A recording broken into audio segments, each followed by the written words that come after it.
Salve, meu querido, tudo em paz? Chegamos a mais um dia buscando sabedoria na fonte, buscando os princípios que vão nos conduzir a uma vida abundante, nos conduzir a viver intensamente o propósito de Deus para as nossas vidas e ter dinheiro no final do mês, né? E não mês no final do dinheiro. Eu sou o Cadu Bacelar, planejador financeiro CFP, e vamos para a leitura do capítulo 4 de Provérbios. Ouçam, meus filhos, a instrução de um pai. Estejam atentos e obterão discernimento. O ensino que ofereço a vocês é bom, por isso não abandonem a minha instrução. Quando eu era menino, ainda pequeno, em companhia do meu pai, um filho muito especial para minha mãe, ele me ensinava e me dizia: apegue-se às minhas palavras de todo o coração e obedeça aos meus mandamentos, e assim você terá vida. Procure obter sabedoria e entendimento. Não se esqueça das minhas palavras, nem delas se afaste. Não abandone a sabedoria e ela o protegerá. Ame-a e ela cuidará de você. O conselho da sabedoria é: procure obter sabedoria. Use tudo o que você possui para adquirir entendimento. Dedique alta estima à sabedoria e ela o exaltará. Abrace-a e ela o honrará. Ela porá um belo diadema sobre a sua cabeça e lhe dará presentes e uma coroa de esplendor. Ouça, meu filho, e aceite o que eu digo, e você terá vida longa. Eu o conduzi pelo caminho da sabedoria e o encaminhei por veredas retas. Assim, quando você por elas seguir, não encontrará obstáculos. Quando correr, não tropeçará. Apegue-se à instrução, não a abandone, guarde-a bem, pois dela depende a sua vida. Não siga pela vereda dos ímpios, nem ande no caminho dos maus. Evite-o, não passe por ele.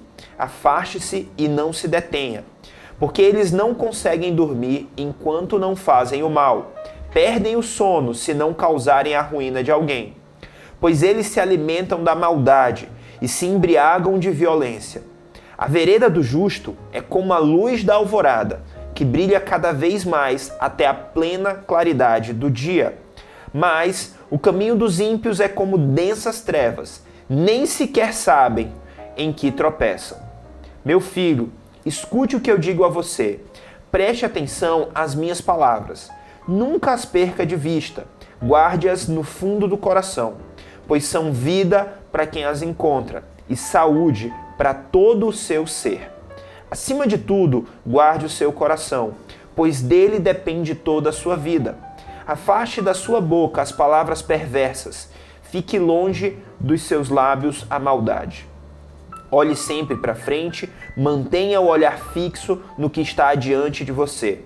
Veja bem por onde anda, e os seus passos serão seguros. Não se desvie nem para a direita e nem para a esquerda. Afaste os seus pés da maldade. O capítulo 4 de Provérbios, ele meio que finaliza essa etapa de introdução do livro.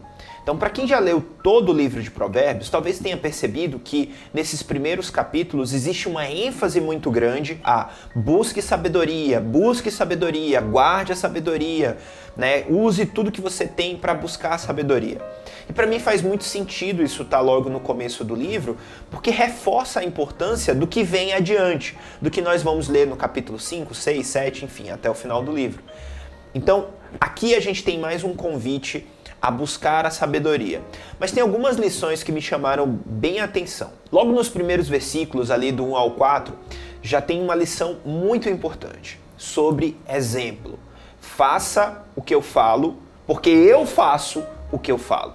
Eu lembro que quando, há um tempo atrás, eu li na parede de um quartel uma frase que me chamou muita atenção. Diz o seguinte: as palavras convencem, o exemplo arrasta. E aonde é que a gente vê isso no texto? Logo nos primeiros 3, 4 versículos. Porque quando a gente lê, a gente tem o seguinte, ó. Ouçam, meus filhos, a instrução do seu pai. Então, é o pai falando para os filhos. Mas no versículo 3 ele fala: quando eu era menino, ainda pequeno, em companhia do meu pai, um filho muito especial para minha mãe, tararararararará. Aí ele está dizendo, olha, quando eu estava na posição de vocês, eu ouvi isso que eu vou falar para vocês. Então, O que eu estou falando, eu não estou tirando do nada. Eu estou tirando de vivências práticas, eu estou tirando daquilo que foi efetivamente praticado.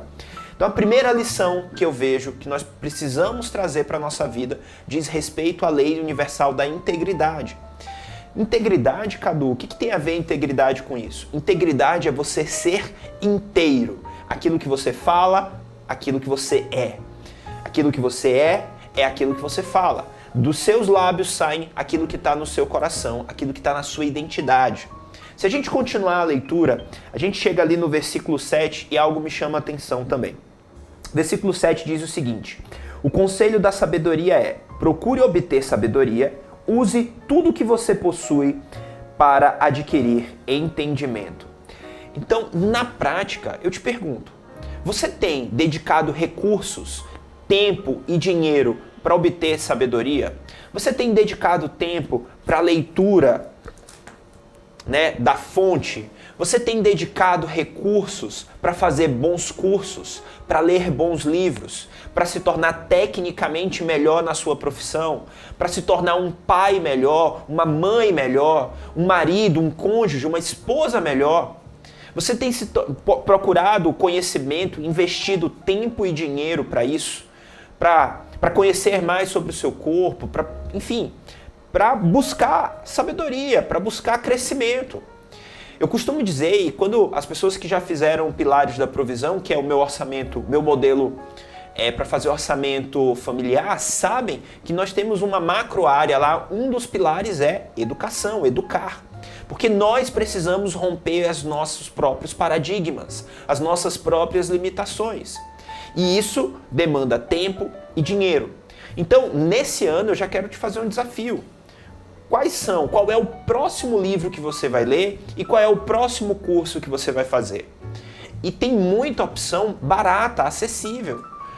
Eu, antes de ontem, há 2 dias atrás, me matriculei num curso de uma universidade da Flórida por $29. Cara, $29, convertendo para reais, dá R$100 e poucos para fazer um curso de 3 semanas de planejamento financeiro pessoal numa universidade da Flórida.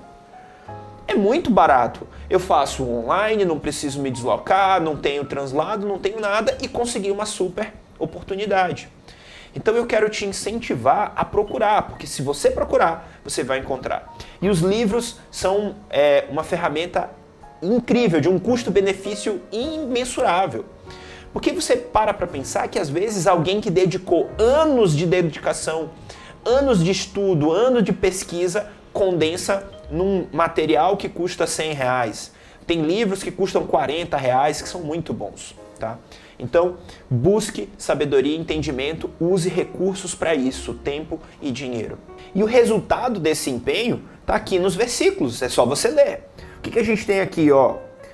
Honra, riqueza, anos de vida, crescimento, saúde para o corpo, tudo isso como consequência de buscar intensamente a sabedoria e o entendimento e de colocá-los em prática. Dos versículos 10 ao 19, a gente tem uma comparação entre o caminho dos ímpios e o caminho dos justos, né?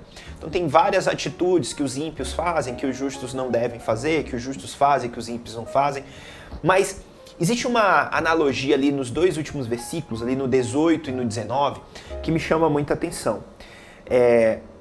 A sabedoria nos traz clareza. O caminho dos justos, ele é um caminho claro. O caminho do ímpio, ele é um caminho escuro. Agora pensa comigo um pouco sobre essa analogia. Vamos começar pelo caminho escuro. Você concorda comigo que mesmo num caminho escuro, mesmo que você esteja numa situação de breu total, você pode avançar, você pode caminhar? Pode. Talvez você não consiga caminhar na velocidade que gostaria, talvez você tropece ao caminhar, mas você pode caminhar. Então, o ímpio, mesmo fazendo coisas erradas, ele avança. É como dirigir à noite numa estrada. Quem dirige muito à noite sabe que se você dirige à noite, se a vegetação está muito fechada, se você não tem um meio-fio ali, as chances de você ter um acidente são maiores. E aí, por isso, às vezes você precisa pisar um pouquinho no freio, precisa desacelerar. Imagina que você quebra os faróis. Você vai praticamente parado, porque você não enxerga quase nada. É um palmo à sua frente. A ideia aqui é a mesma coisa. Então, quem dirige numa estrada à noite tem sérios riscos de quebrar a cara. Pode ser que ele percorra a viagem inteira e não tenha acidente nenhum. Mas pode ser que venha um animal e atravesse a pista e ele não consiga enxergar isso e sofra um acidente. É essa analogia que o livro nos ensina, que a Bíblia nos ensina. Né? Os ímpios, eles até avançam, mas diante de algo inesperado, eles tropeçam e nem sabem em que tropeçou. Nem sabem o que foi que aconteceu. Tá? Já a estrada clara, vamos imaginar quem está dirigindo ali com o sol a pino, com a vegetação mais aberta, você tem segurança para pisar no acelerador, para ser mais produtivo. Porque nessa analogia, dirigir mais rápido é ser mais produtivo. Eu percorri a mesma distância num tempo menor. Então eu fui mais produtivo. Mas o que me deu segurança para pisar um pouco mais no acelerador? Clareza da estrada. Um meio-fio amplo. A vegetação mais baixa. Eu tenho como ver qualquer animal que esteja vindo ainda no mato antes de entrar na pista. Eu tenho como ver qualquer buraco que esteja à frente, qualquer quebra-mola que esteja à frente. Eu tenho segurança para pisar um pouco mais no acelerador da vida. Essa é a lógica. Mas, ainda assim, o justo corre o risco de cair no buraco, de tropeçar no buraco. Mas existe uma diferença. Ele consegue ver o que aconteceu, aprender com o que aconteceu e continuar a jornada de forma mais madura.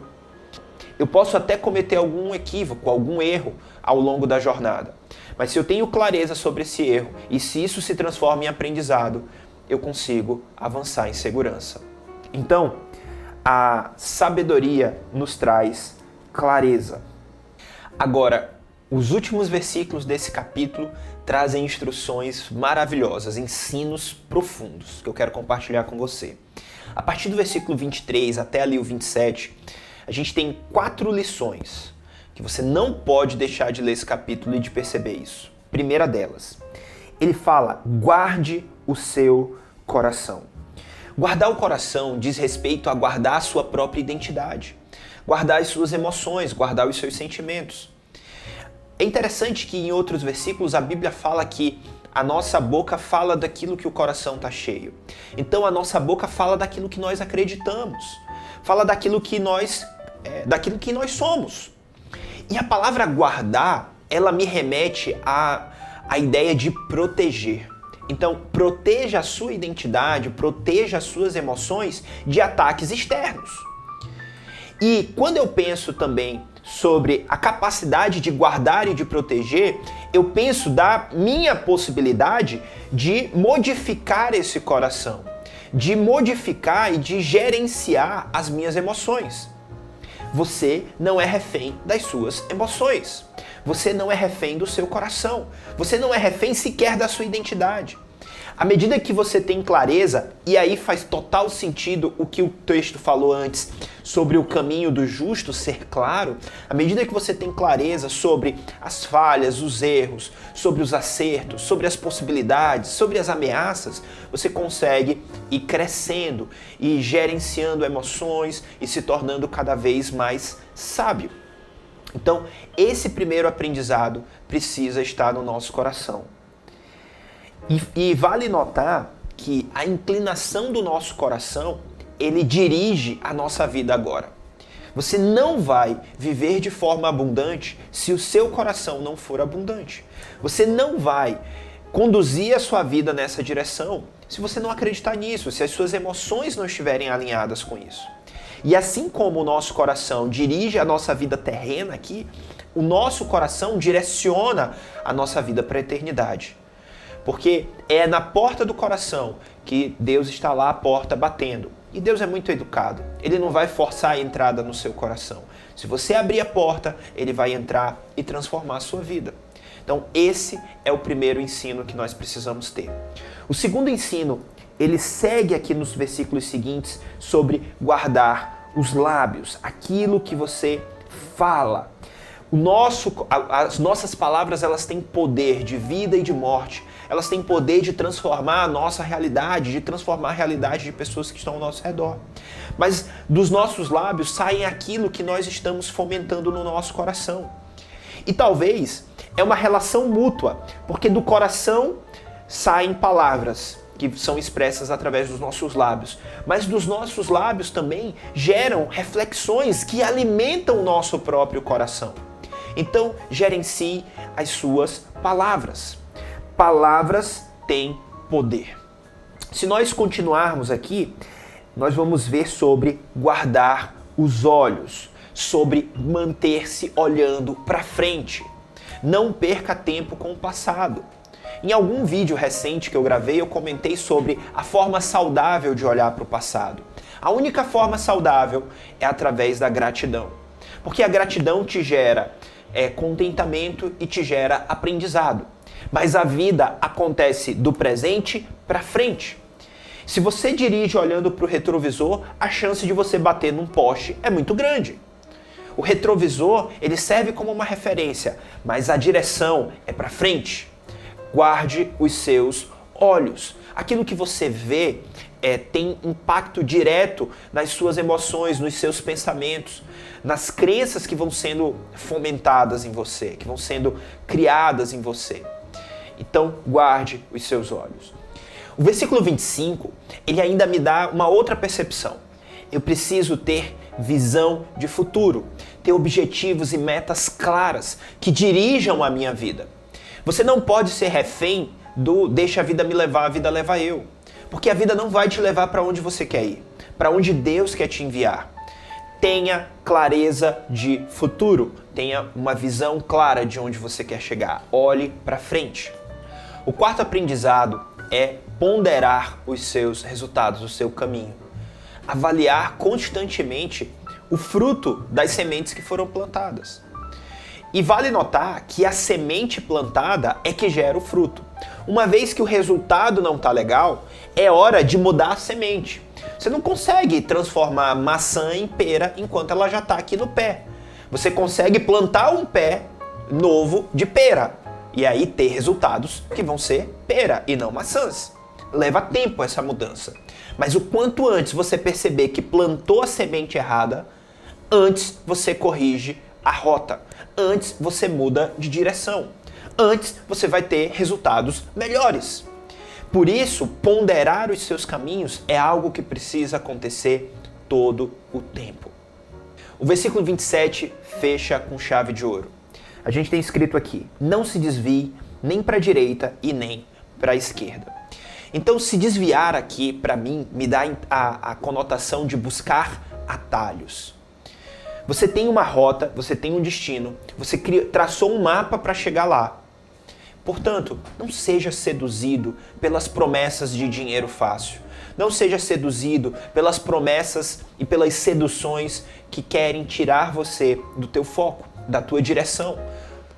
Busque em Deus sabedoria para saber o que é oportunidade, discernir o que é uma oportunidade do que é uma armadilha. As maiores armadilhas que você vai encontrar na sua vida estão camufladas sobre uma perspectiva de grande oportunidade. As armadilhas não vêm com uma faca apontada para o seu pescoço. Ela vem no formato de flores dadas para você. Então, muita atenção. Busque discernimento para saber discernir e diferenciar o caminho dos atalhos que vão te levar para a ruína. E você? O que Deus falou ao seu coração? O que mais te chamou a atenção na leitura desse capítulo? Comenta aí embaixo. Vai ser muito bom a gente trocar figurinhas, a gente conversar sobre isso. Também me segue nas redes sociais, lá no Instagram eu tô com @cadubacelar e no Facebook @cadubacelar finanças, né? Financas. Se inscreve aqui no canal se você ainda não é inscrito, deixa o teu joinha, ativa o sininho de notificações, porque todo dia tem vídeo novo. Eu quero desejar um excelente dia para você, que Deus te abençoe, fica na paz de Deus. Fui!